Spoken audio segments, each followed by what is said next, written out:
Blessed are those who are persecuted for the sake of righteousness. Even more, blessed are you when you are persecuted for the sake of righteousness. When people abuse you and hurl insults at you and say things about you. You know, we've been talking about this over the last couple sermons that we've had in this series as we're starting through the Sermon on the Mount. And we talked about the Beatitudes and then how from verse 10 to verse 11 you go into another one that's often considered part of the Beatitudes because it starts with the blessed are, but it's really different because it starts a brand new section, but it's still all about persecution. Blessed are you. Well, what's so good about persecution? How is being persecuted a good thing? Perhaps an even greater question, one that I actually had asked to me when I was in a study with a young couple before, and the girl asked me, well, what if we have no enemies? What if we aren't being persecuted? Well, have you ever thought about that? How can we be blessed by being persecuted if we never actually seem to face any kind of persecution? And I've heard people that have talked about maybe the mandates on having to wear masks when you walk into a church building, or how they've limited the number of people who can be at a church building, or placed any other kind of limitation on things that happen within a church building. And people have called this persecution. And well, I would imagine that if we had the opportunity to talk to some people in history, some people who were beaten, who were scourged, who were tortured, who had stones thrown at them until they died, who were put into the hollow of a tree and then cut in half by a saw, maybe those who were tied to a stake and burned alive or torn apart by wild animals. I imagine if we talked to some of them about the persecutions that we might be suffering today, wearing masks and being told that we can only accommodate so many people as long as we can stay 6 feet apart, maybe we wouldn't use the word persecution for those kinds of things. Don't get me wrong, it is an annoyance. For some people, it causes a higher level of stress and anxiety, and for a few, it really creates real physical problems. I get that, I understand that, but please don't call this persecution. The question is, are we really being persecuted? Do we really know what persecution is? And that's kind of what I want to spend my time talking about this morning. It is the question that we almost have to ask, why is it, perhaps, that we as Christians are not facing persecution? Why is it that we don't find ourselves suffering? Well, good morning. It is good to be with you in the Spirit together, even though you are probably sitting in a comfortable chair on a comfortable couch or something such as that this morning. It is a whole lot different. We don't get to see everybody face to face unless you've got your Zoom screen on, of course. But even then, I don't have that opportunity. But it is good to know that on the other side of this one-eyed monster, as I've heard it called, the camera that you look into, I know that I am worshiping with a whole lot of people who love the Lord genuinely as I do and who love one another. I really appreciate the opportunity that we have, and just the fact that we can even do this, I think is just absolutely amazing that we have the ability to join together in this way. And I hope that even if we can't engage with each other as we normally might, I hope this still can be an encouraging time for us this morning as we focus on and we think about this idea, blessed are the persecuted, and where we might fit into this discussion. Now, remember the question that was kind of posed to me was this: what if we're not facing any kind of persecution? What if that's just not something that we have to deal with? And my answer to this question was actually twofold. When you ask this question, why is it that we might not suffer in our lives? The first part of the answer is we can't control anybody else. We can't go to someone and tell them, hey, will you persecute me? In fact, I don't think that we want to force people to persecute us. There's a reason why, you have Paul saying, pray in such a way for the leaders so that the gospel may be spread with peace or in peace. That means with lack of persecution. We're supposed to pray for that, and when we have it, we should be thankful. We should thank God that we live in a society in which persecution is not the first response among people when they find out that we're Christians. We have the peace to freely live out the gospel in our lives. And even if we have some kind of limitations that are set, the limitations aren't necessarily set to stifle the gospel message of Christ. That's not what people are trying to accomplish.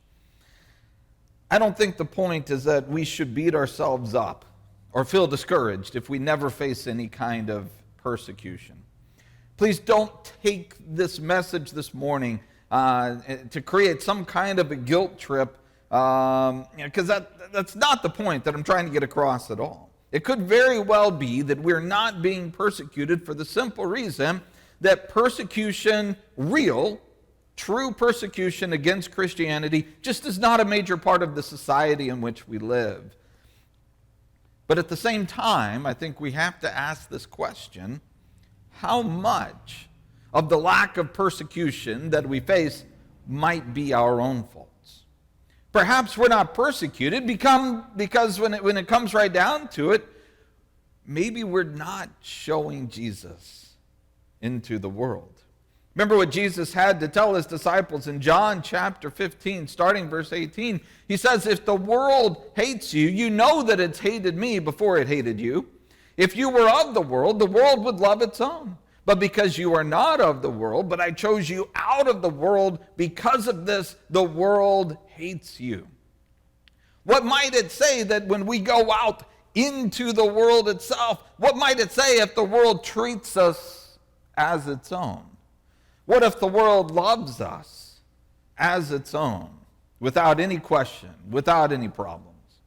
I had a professor when I was at Florida College who said, and it stuck with me, perhaps the biggest danger in Christianity today is that we work so hard to avoid persecution. You see, it's human nature. We don't want to suffer. Nobody wants to suffer. That's why the statement, blessed are those who are persecuted, just sounds so funny to us. Nobody wants to endure that. Getting into situations that make us uncomfortable, that cause problems, that hurt us. Who would possibly want any of that? So if we can live our lives doing just what we need to for God, but not so much that we're going to be considered worthy of being persecuted against, wouldn't it be better just to find that middle ground in there that works out for the best? It sure would make things a whole lot easier, wouldn't it? Unfortunately, the scriptures don't back up that mentality or that philosophy. Like it seems in a lot of things, what God really wants is for those who are His to be radically different from the rest of society. And that means that we should be willing to suffer for His cause, for the sake of righteousness, even if there's a way that we could find to get out of it, because we should be suffering for what is right. Remember that great chapter in Hebrews chapter 11, in which the author points out all of these individuals. Sometimes we might refer to them as heroes of faith or something like that. Well, what's the point of Hebrews chapter 11 when you look at it?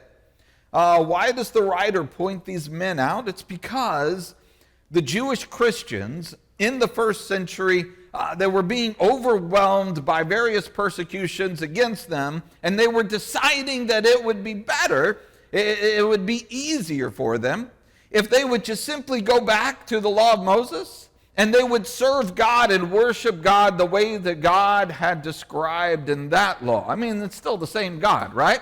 They're still worshiping, they're still following his commands, right? Well, the whole letter is telling them, yeah, well, that's not an option. That's not something that you can do. They need to stay the course in Christianity, not walk away from Jesus. That is the sin in the book of Hebrews, is to walk away from Jesus. Remember when it says there in chapter 10, and he talks about those who continue to sin willfully? Well, that continuing to sin willfully is not just a willy-nilly statement of whatever sins. He's talking about those who continue to walk away from Jesus, which is why he follows it up by saying there no longer remains a sacrifice for your sins, only a terrifying expectation and the fury of God that's coming. The one who says, vengeance is mine, I will repay, declares the Lord. He said, you don't want to get on his bad side. That's what this is all about. He says you can't leave Jesus. It's better to stay the course, even in the midst of persecution. And Exhibit A, evidence-wise, is all of these people of old and all of these times throughout the Old Testament. They didn't have the message of the cross, but they still followed God. They still did exactly what God told them to do, even in the worst of the suffering. By faith, all of these individuals suffered for the sake of Christ. They didn't even know who Christ was, but they still suffered for the sake of Christ, choosing, as it stated for Moses, to endure ill treatment with the people of God than to enjoy the passing pleasures of sin. They didn't even know the full reception of the promise, and yet they lived by faith, even in tough circumstances. What might that say about us if we're concerned about what might happen if we might offend somebody by something we say, or make someone uncomfortable, make us feel uncomfortable? We might take a chance maybe at losing a job or a relationship if we mention Jesus. What'd they say to individuals in their days? In the first century, what'd they say that made them so mad that they took them and they stoned them and they beat them or they cut them in half? Those are the things that we need to consider. These are the examples that are given to us. It's not just looking at those of old, but even in the letter that's given to the churches in Asia, and we often call it the revelation of John, you see a very similar situation. Now, I'm going to be talking about Revelation, and I'm going to be using the way that I understand this, and I fully understand that we haven't talked about this yet. There are different views, different understandings, different ways to approach the book of Revelation, and that's fine. I think it's written in a way that lends to that. So it's perfectly fine. You may or may not agree with the take that I have on this. But for the sake of argument this morning, please allow that Revelation was written by John to discuss the persecution that came from the emperor cult that arose in Asia Minor around the turn of the century.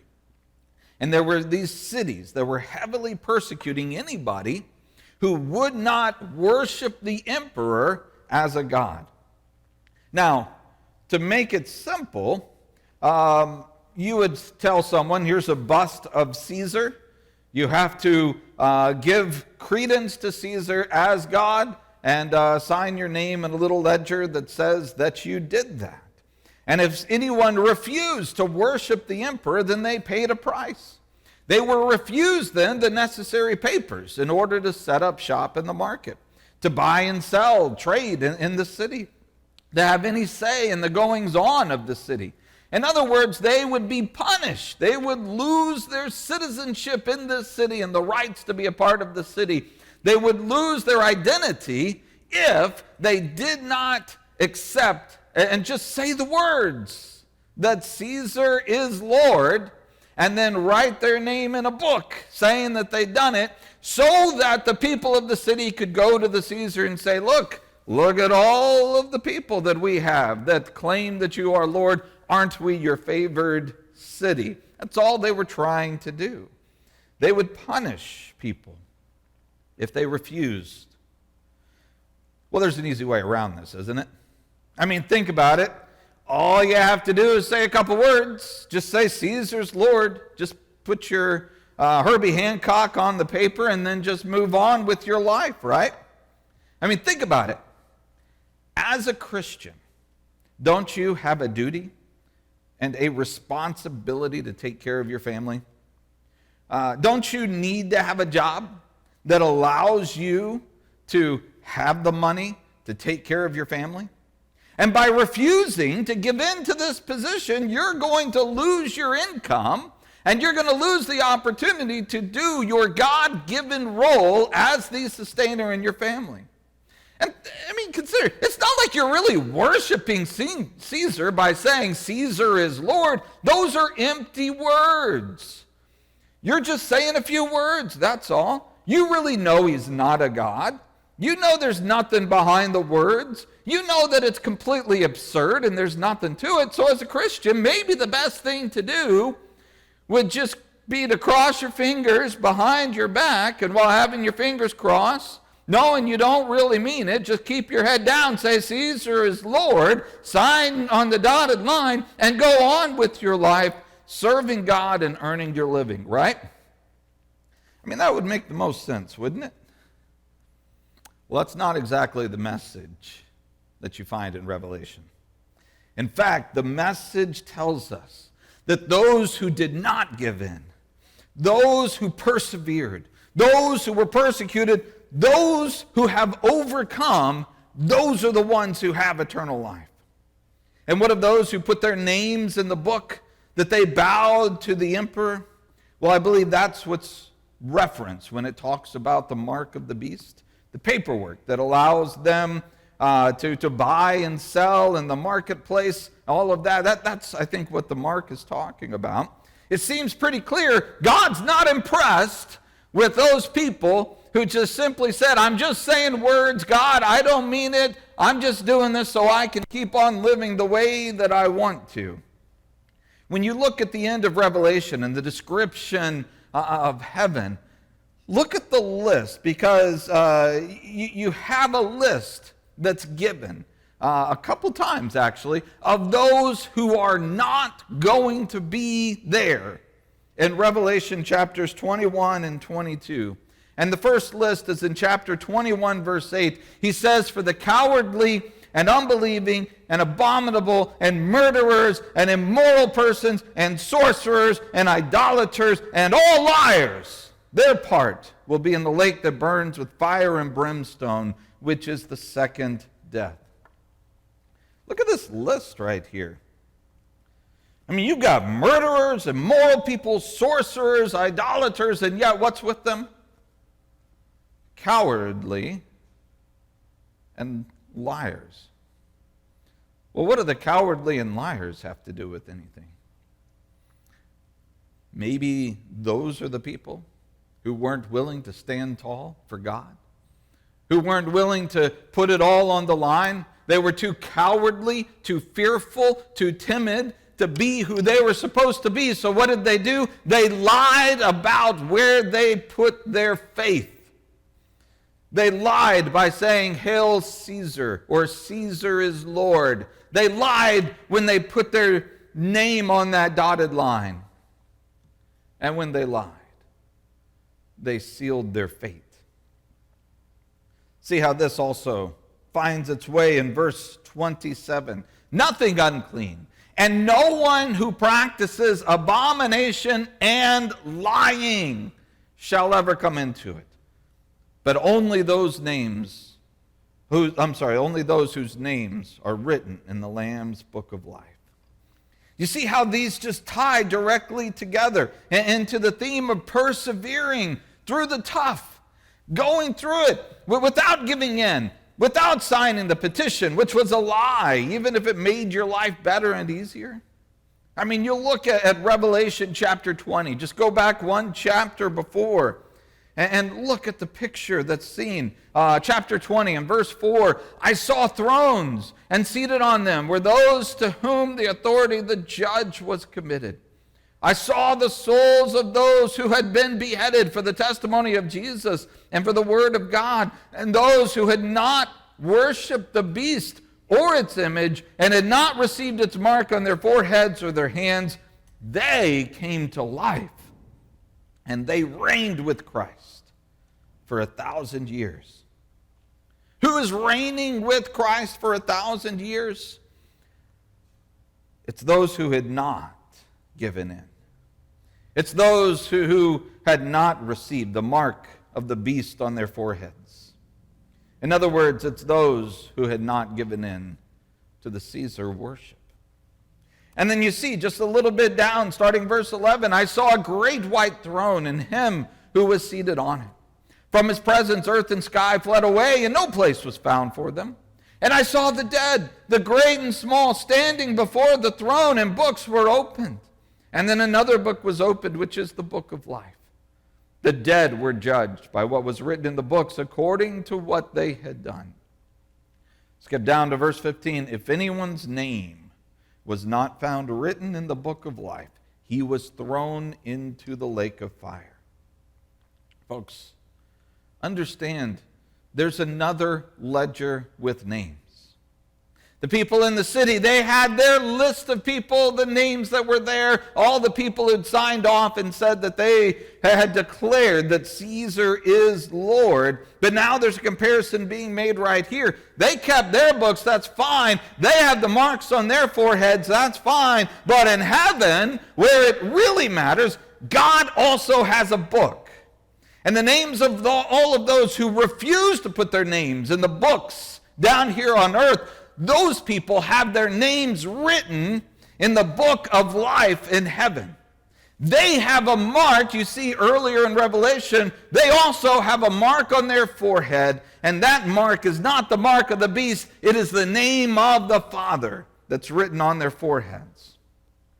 In other words, John is letting them know through apocalyptic language, you have a tough choice to make. Either worship the emperor, put your name in that book on earth, and then you can live a life free of persecution and free of struggle, or stand up for what's right, refuse to cast your lot with those who go against God in heaven, suffer persecution that comes from doing what is just and what is right. And when you do that, your name is going to be written in the book that counts, the book that really matters. So the question becomes, where do you want your name? This does, just like all letters, I believe, very specifically ties to those Christians in the first century who were about to undergo persecution. But folks, the principle remains the same for every generation of God's people, whoever have and ever will live. That's the point. That's why we look at those, what we call them, the heroes of faith in Hebrews chapter 11. It's the same principle. We look back and we say, this is what must be done. If we happily endure any persecution and we suffer through it, we persevere through all of it for the sake of Christ, even if it hurts. No, especially if it hurts. Our eternity is going to be better off for it. Now, I'm not suggesting that you go off and seek enemies.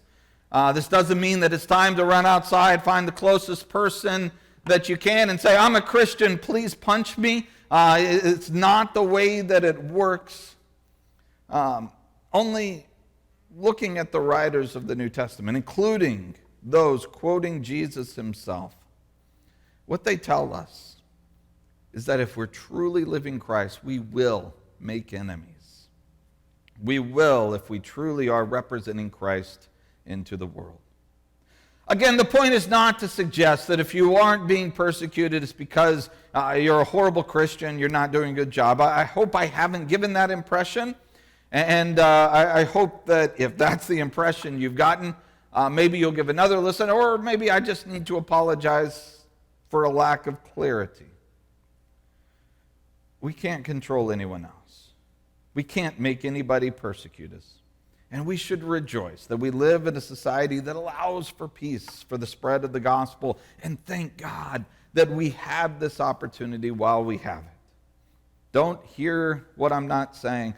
I'm not suggesting that if you're not being persecuted, it's because you're a bad Christian. What I am suggesting is that if we find that we're not being persecuted, that should cause us to at least begin to look introspectively and just make sure that we are truly presenting Christ into the world. You know, there is a decent gauge that you might be able to use to determine just how much you are presenting Christ. How much do we ever really just talk about Jesus? You know, I'm not suggesting that talking about Jesus, that going up to people, and perfect strangers and, just starting a conversation like, hey, do you know Jesus? Did you know Jesus loves you? That's not what I'm trying to get across here. I know that it's not the only means by which we present Christ into the world. Far from it. In fact, just living a godly life full of love and good works speaks many more volumes than anything that spews forth from your mouth. Nor am I saying that every conversation that you have with people must revolve around Jesus in some kind of way, but there is a sense in which what you say, what you talk about, can become a test to see how much you actually think about Christ. You know, when people are excited about something, they talk about it. One of the first things that I did when Julia and I and our family moved here almost a year ago now. I mean, we're coming up on that. And one of the first things I did was I just asked a few people, hey, do you have any recommendations, restaurants, things like that, places that you would recommend that we go to? Some suggestions for, good fine dining in Salem, Oregon. Then I got some suggestions. They didn't disappoint. People were more than willing to say, yeah, this is what we like. You got to get yourself over to Paddington's and have yourself some good pizza. That's what you got to do. People are excited about the things they like. I've had multiple conversations with people about Ohio State football. If you want to get me animated on something, bring up the Buckeyes. We'll talk about it. Just know that you are going into a downward spiral from which you may never escape. But hey, that's the way it works. You get excited about things, you talk about them. I've even witnessed, even if not necessarily participated in, many discussions or Facebook discussions and things like that, dealing with the political arena as we are quickly approaching the date of the election.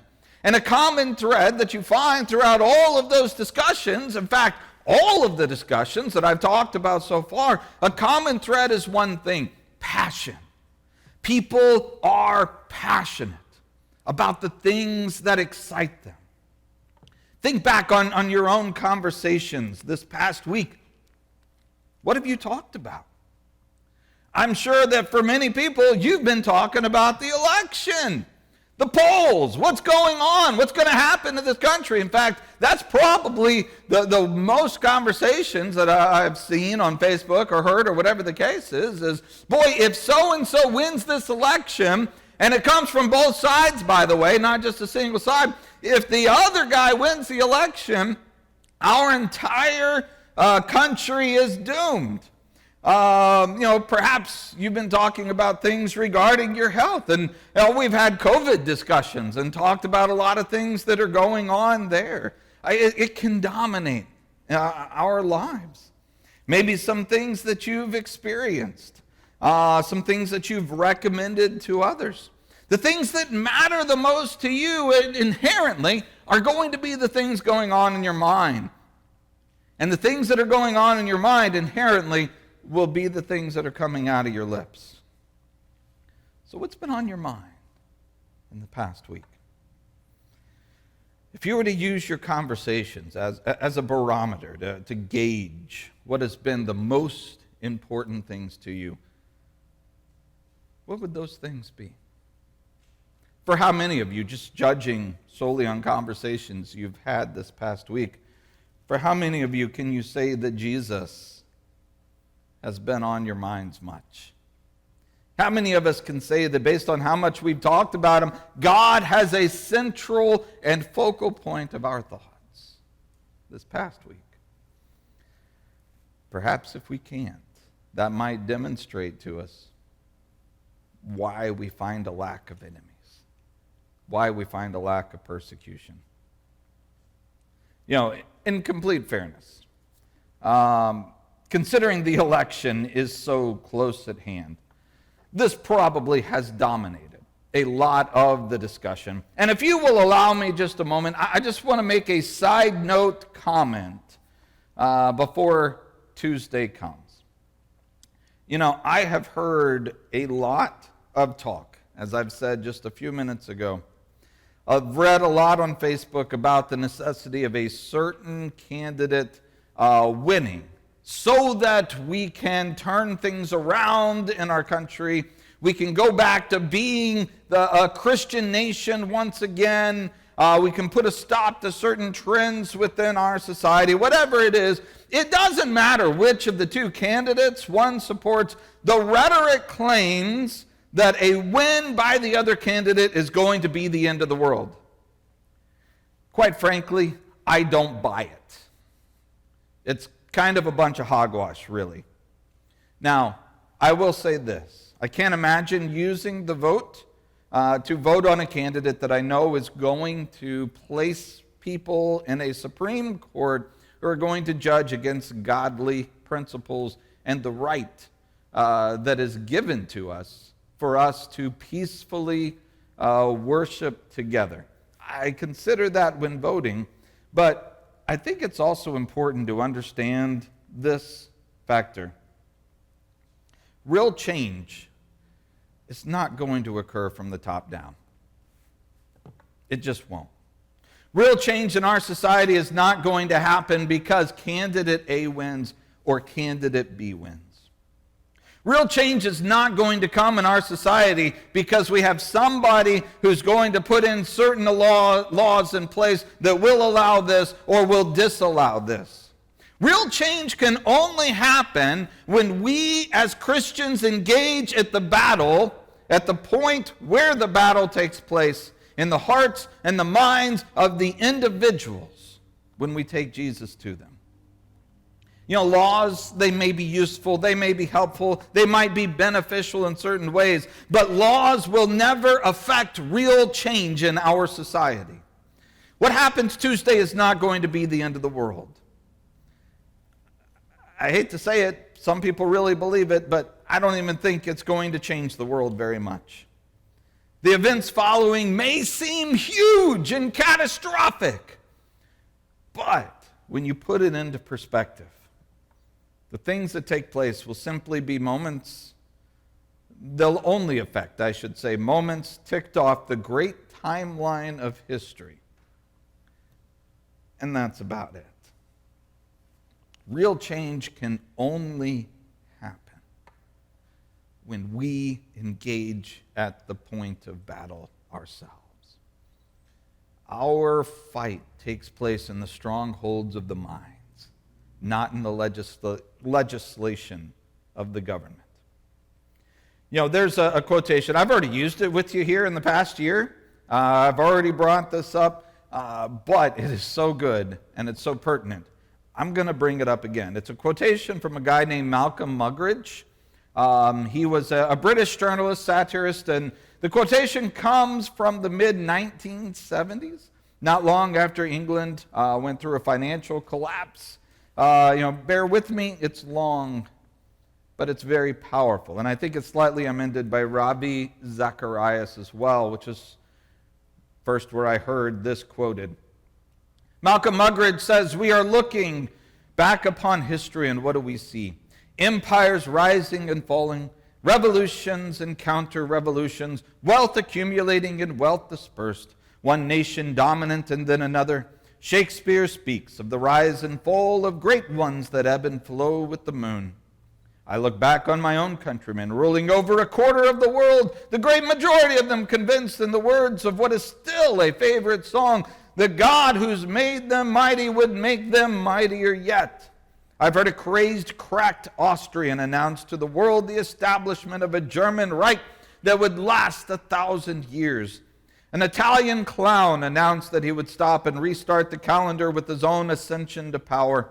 I've heard a murderous Georgian brigand in the Kremlin acclaimed by the intellectual elite of the world as a wiser than Solomon, more humane than Marcus Aurelius, more enlightened than Ashoka. I've seen America wealthier and in terms of weaponry more powerful than the rest of the world put together, so that had the American people desired, they could have outdone an Alexander or Julius Caesar in the range and the scope of their conquest. All in one lifetime, all gone. Gone with the wind. England, part of a tiny island off the coast of Europe, threatened with dismemberment and even bankruptcy. Hitler and Mussolini dead, remembered only in infamy. Stalin, a forbidden name in the regime he helped found and dominate for some 3 decades. America haunted by fears of running out of those precious fluids that keep her motorways roaring and the smog settling, with troubled memories of a disastrous campaign in Vietnam and the victories of the Don Quixotes of the media as they charged the windmills of Watergate, all in one lifetime, all gone. Gone with the wind. Behind the debris of these self-styled Solon supermen and their imperial diplomatists, there stands the gigantic figure of one person, because of whom, by whom, in whom, and through whom alone mankind might still have hope. The person, Jesus Christ. I still posit that we live in a great nation, but its greatness is not going to last. We live in an incredible society full of freedoms that allow us to do things unhindered that many throughout the world today still don't have. Many things that throughout history people weren't able to do. But folks, this society will fall. It will be overthrown. It will go into the annals of history. They all do. Every single one. Every country or kingdom that has ever existed has seen its ebbs and flows. Many are completely gone and are just history. Some we probably have never even heard of. Some are but a shadow of what they used to be. Some are at their very highest point and peaking right now. Some are probably right now growing into what they eventually are going to be. This may or may not be something that we see in our lifetime. We may never witness the great and incredible things that raise up or tear down the mighty countries. But for some of you who have seen crazy things in your lifetime, just like Mr. Muggeridge, there is one constant, one consistent thing that has survived and has thrived for nearly 2,000 years now. There is one kingdom that, even though its citizens may be outnumbered and it might come under attack and it might even suffer at the hands of the others, the remnant still has always been here and it always will be here. Let's face it, Tuesday night, it might be a big event in our lives, though I fully believe that we say this every 4 years, and it probably has been said every 4 years going back as far as you can remember. There's a tendency to overblow these things out of proportion. But just remember this: whoever takes the stage on Tuesday night and gives a victory speech really matters little in the bigger picture. Consider this. What if you were able to take Jesus Christ to an individual who's thinking of having an abortion, who sees no other way out, and then she makes the decision, without reference to what the government says she can or can't do, she makes the decision to do the right thing and protect the life of the child she's carrying? Doesn't that make a huge difference? What if we have a friend who we bring to Christ and he sees what his his homosexual lifestyle has done, and without any reference to anything the government may or may not do, and what they tell him he can or cannot do, he decides to do what must be done in order to be right with Christ. And really, what is the most important thing? It's not that we've stopped this, stopped that, helped this, or whatever the case is. When it comes right down to it, the greatest thing is that people who are living lives away from God have now been brought to God. You know, it's not a matter of putting laws in place to affect this change. It's a matter of using Christ, of bringing Christ to the world, bringing people to Christ who were not there. It's amazing when you're able to bring one who's not on God's side to God's side. I'm not suggesting that legislation can't help in some way present issues. But remember, legislation, laws, government proclamations, these are not the answers. And our attention, our focus, and everything shouldn't be wrapped up. Our faith and our hope and our trust in tomorrow should not be wrapped up in who's able to do these things. Folks, Jesus, proclaiming him through our lives, proclaiming him through our actions, proclaiming him through our decisions, proclaiming him through our words. Folks, Jesus is the one thing that truly can make an eternal and lasting difference.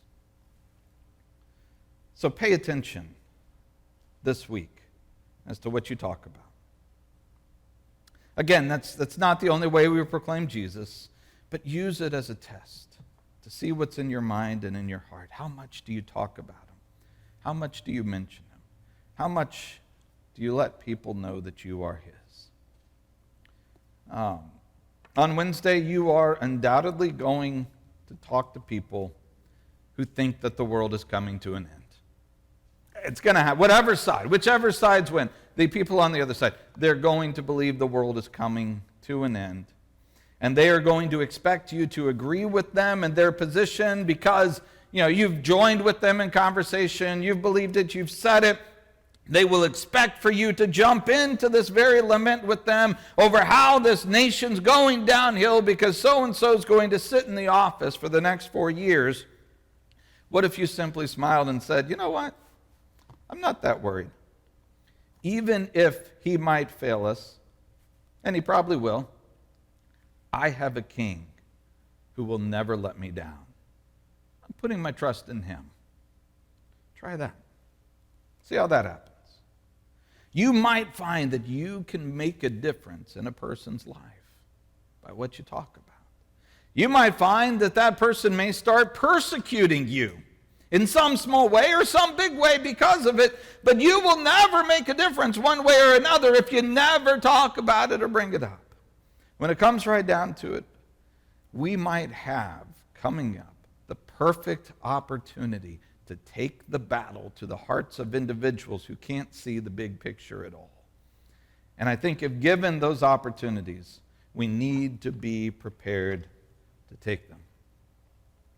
Folks, whether we're suffering right now or not, it should not change who we are as citizens of God's kingdom with Christ as our King. We cannot make others persecute us.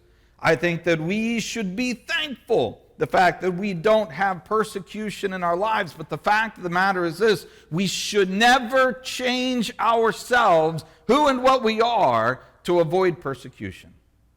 Let me encourage you this morning not to be discouraged or to think that I'm suggesting we're bad Christians if we're not being persecuted. Let us all look deeply to make sure that we are truly representing Christ to the world and at least making ourselves worthy of being persecuted. Because the reward at the end is so much greater than any of the negative that could be thrown at us. As Paul says in 2 Corinthians 4:16, we do not lose heart. Even though our outer self is wasting away, our inner self is being renewed day by day. For this light, momentary affliction is preparing for us an eternal weight of glory beyond all comparison, as we look not at the things that are seen, but the things that are unseen. For the things that are seen are transient. They're temporal, they're temporary. But the things that are unseen are eternal. Let's pray together. Our great and amazing God, we humble ourselves before you, and we recognize that you indeed are an awesome God. We know that we can't put our trust and our faith in men, in the election, and anything else. We put our trust and we put our faith in you. Please be with our country this week. Give us peace in our country, that everybody involved will remain peaceful. Give us peace in our communities. Give us peace in our families. Give us peace in our hearts. Please give us, no matter what we face, the courage to stay true to you, even if there is no peace, in the same way that your Son did not live peacefully either. We thank you for the hope that we have through your Son, who instead of the joy that was set before him, he endured the cross, despised the shame, and is sitting now at your right hand. We thank you for Jesus. May he be our peace. And it's in his name we pray. Amen.